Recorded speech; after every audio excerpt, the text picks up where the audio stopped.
Ano ba? Ba't nandito ka?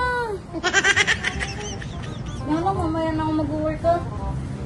Oh, ba't parang problemado ka dyan? Ang ginagawa mo?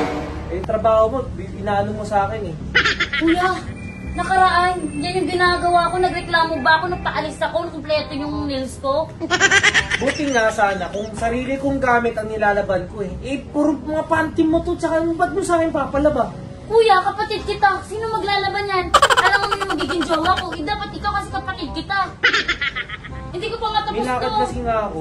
Eh, kuya, ako din may lakad. Kaya nga ako nag-order para makaalis na ako Eh kaagad naman eh. pala, pares tayo may lakad eh. Di pares tayo lumakad. Wala tayo Eh, maglalaba. papagalitan ako ng teacher. Buti Oy, sana di ba kung ako napapagalitan. Eh, pag ikaw pinagalitan natin, may magagawa ko. Makakalabas ka kaya? Kasalanan mo yun. Eh, di, sino hindi makakalis? Eh, puro gamit mo to. O sige, susubok kita kay Cheng. Kay Ate Cheng. Susubok kita kay Ate Cheng. Hindi, Pumunta ako ka nung maglalaba. Ako Hindi ba ka dyan? Pati ko, idamay mo na to. Nakaraan pa to eh. Papagalitan na ako ni Ate Cheng dito eh. Hoy, huwag ka mandamay. Idamay mo Kung na sa'yo, to. yung sa'yo, yung akin. Kuya, Tumigil ka na. tawin mo to sa pang-gym. Nag-workout ba ako ng puti? Ganito, tatawagan ko si Carl. Bakit? Sasabihin ko sa kanya na hindi kayo matutuloy ngayon. Hindi na kuya, wala maglalaba. Dali naman ako. Wag na